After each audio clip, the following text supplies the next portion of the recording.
Okay, well, very proud of our football team. It was a great win for us today. I thought our guys came ready to play.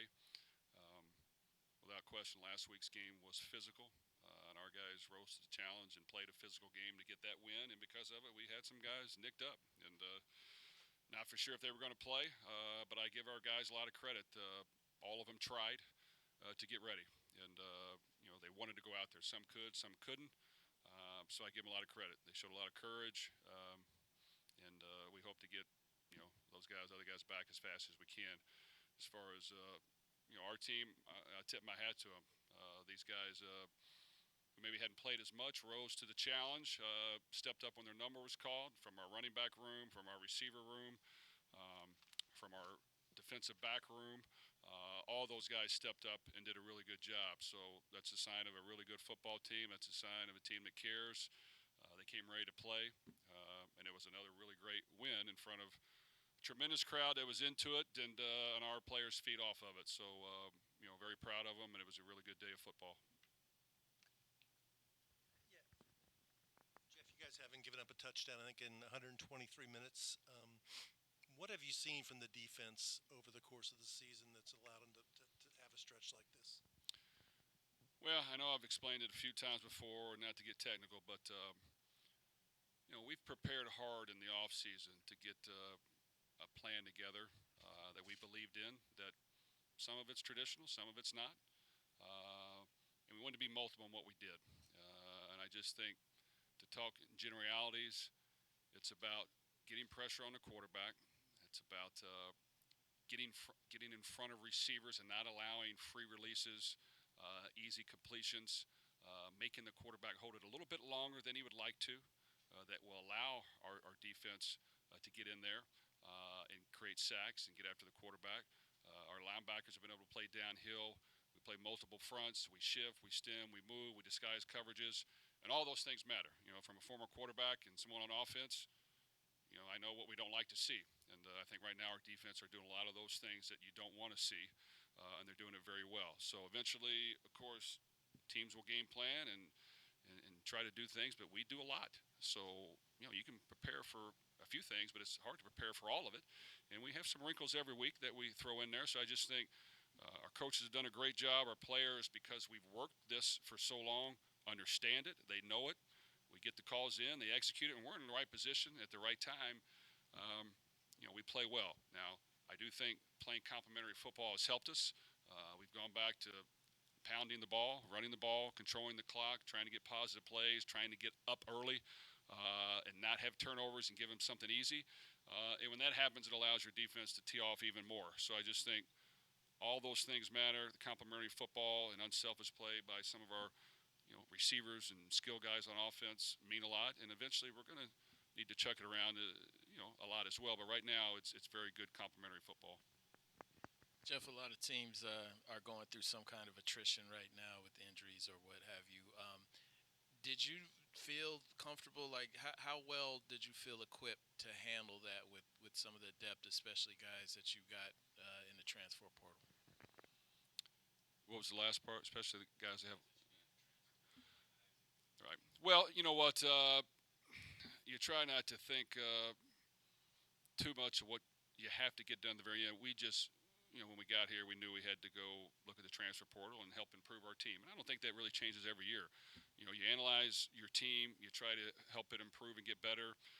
You may need some positions, you may not. But at the same time, you always need depth, and you always need guys that can help you play. And if there's guys that are really good players that want to come here and play that we think can help us, we're going to add them to the mix as long as we can fit them in.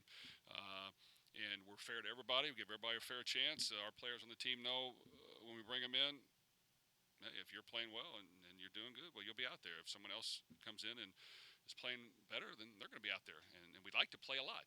So in a perfect world, we can play a lot of guys. And you see that on defense. We rotate a lot of guys on the defensive line. We've been able to play a lot of guys in the secondary because we've had injuries. We can rotate at the linebacker position. We haven't as much, but we can.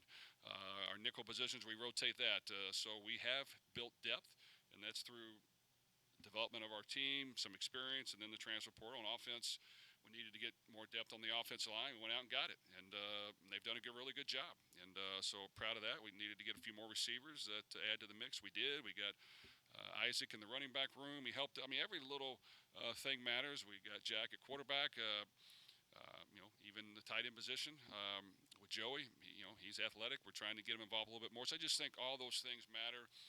It's nothing more than selling this program and what we can do for guys and help them achieve their goals. And you got to attack it every day, and it can get tiresome. But coaching matters. But you have to have players, and I think we've been able to build some depth at key positions, and it's helped us. When did you know that Jawar would be able to go today? And moving forward, what you saw from Isaac today, what does it do for his confidence and your confidence? Maybe if you have to deal with that situation, if that's kind of a lingering thing with Jawar. Well, unfortunately, we had at least a handful of guys that were nicked up at the end of the last game that we had concerns about. And today's age, you don't want to tell the other team too much what's going on because there were some pivotal positions.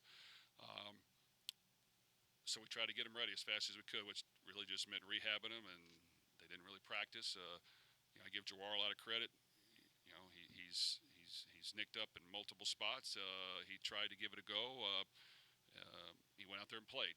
Luckily, Isaac and Maurice stepped in and kind of took it over. We didn't have to use him as much, so that was great to see. So I'm proud of that running back room. At the receiver position, Jamari couldn't go. When can he go? I don't know. But Jaden has worked hard, and he stepped in. He's been his backup all year and had the touchdown catch. Caught another one down low. Didn't have to throw the ball a lot. Our other receivers played hard. They've been unselfish. I'm sure they like to catch more balls, and we'd like to throw more balls to them. But right now, the formula that we've used has been efficient and effective, and so they've been very unselfish. Had some linemen that couldn't practice at all that sucked it up and went to the game again. And in the secondary, we were down some spots there, and Storm stepped in and did well. And then he got hurt a little bit, had to come in and get a shot or whatever he had to get done. And some other guys came in. So it's that time of the year. We try not to make excuses. It's going to happen to everybody. Everybody has injuries. You get the next guy in there, and they got to go play. And I'm proud of today. They went in there and played well. Coach, since the loss at Pittsburgh, the team has really seemed to find its groove, especially defensively. While Ashton gets a lot of the attention, seems like everybody's making plays. T.J. Quinn made an unbelievable interception today. What makes the defense so good, and so many guys seem to come in and play so well just from a pass rush standpoint, defending the run, and in the passing game? Well, believe it or not, in my opinion, we've coached better. I didn't think I coached well in the Pittsburgh game. We were too aggressive. We had turnovers. Gave the other team the ball. On defense, we were probably too aggressive. Let them throw it over our head. So we needed to coach better. So now that we're coaching better, our players are executing very well. We're a little more conservative in our approach, believe it or not, but we're smarter in what we're doing. While still being aggressive to a certain degree, and our guys are executing. So right now, we really haven't had to, open the playbook, so to speak, in the passing game. We really haven't had to, bring the house, so to speak, on defense. We've just kind of ran our package. So I just think because of that, they understand it. They're playing well. The mixture of all the things we've done has helped us kind of throw the offense and defense off. And I just think, it starts with me and our coaches, and then our players have done a really good job. Jeff, I guess mentioning T.J. Quinn, obviously he's leading tackler, had another good game, first career interception, first career sack. I guess what's been the most impressive or exciting part about his growth this season? Well, TJ, it's eerie. He reminds me so much of his dad, who I played with. His dad was hard-nosed. He was tough. He would hit you harder than anybody could hit you. He didn't say boo, boo, but he worked his butt off. And TJ, is probably even better. He's been a starter for us. He plays hard. He's all over the field. He'll tackle. He'll run. He'll work his tail off. You can coach him hard if you want to. You can lead him in the right way, and he'll continue to do it. He's unselfish as well. His teammates love him. So he's just a really good leader that I don't think has played a whole lot to this year, but we've thrown him in there, and he's been a big difference maker for us each and every week. And somebody that we rely on and count on to play well because he helps us win. Jeff, Jack had another really efficient day today, 11 of 12. What have you liked from him after the bye week in these last couple of games? Well, I think Jack really did a really good job again. That's 2 weeks in a row, and you can say, well, we didn't throw it a whole lot. Well, you know what? We've asked to change up the formula a little bit and see if it's effective.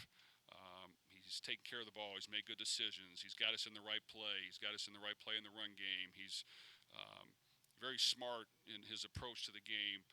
He's distributed the ball accurately when he's had to. And like I told him, we're going to have some games at some point. We're going to have to air it out, and you're going to have to be efficient and throw a bunch of darts and all those things, and still not turn over very much. But he's done a great job. I mean, because of his experience, because of his knowledge, his intelligence, because he wants to win so bad, and the fact that he's a really good teammate, he does what we've asked him, and he's understands his offense as good as me, if not better. And when you have that guy out there on the field, it really helps. So I just really proud of his performance, and really all of our quarterbacks have worked hard, and we feel comfortable putting any of them in. Jeff, you mentioned that you guys are playing complementary football right now, but it almost feels like the offense and the defense are almost feeding off of each other. And when good teams can have that, it can kind of reach another level. Do you sense that they're doing that? I think so. I mean, I think this team has really gelled together lately very well. I think they understand what we're good at, what we're trying to do, what we need to improve at, and then we go out there and do what we do best and hope that it works. And if we got to adjust, then we adjust. But I just think special teams has done a really good job as well. All three segments have stepped up and performed at a high level the last few weeks. They understand that each and every week the bar gets raised due to your performance, and you have to come out and do it again. So we challenge our guys every week, man. You can't rest on what happened last week or what you've done in the past. It's about what are you going to do in the future? What are you going to do today? That's what matters. That's what everyone wants to see. So don't doubt that you can play better than you have. If you are, you're cheating yourself. So I just think we challenge our guys to raise the bar each and every week. They've stepped up to the challenge. It will continue to bar will have to be raised even higher, and we'll see just how high we can take it. If you've talked about Brian's toughness before, how much has he? One more time. Oh yeah, Brian Hudson. You've talked about his toughness before. How much has he shown you as a leader this season to keep going out there and play? So. Well, with Brian, he's not able to practice a whole lot during the week. When we get to some walkthrough stuff, he kind of goes through it and takes mental reps. I mean, you'd have to amputate his leg for him not to play. I mean, that's like he's going to go out in the field and play. Like of all the people, like what's Brian have? Well, it doesn't matter. He's going to play in the game on Saturday. I mean, that's just kind of what you get, which is impressive because that's a hard job, playing center, making all the calls. You still got to be athletic. You still got to get some type of mental work or film work to make sure you're ready to go. It's hard not to, be able to practice as much as you like, but he's got experience. He's got knowledge. He's also a quiet team leader who exemplifies what that position is all about, just toughness and grit, unselfishness. Doesn't matter whether he's healthy or not, he's going to be on the field. So very, very proud of him. And so is our team. Our team looks up to him. He's a really good leader.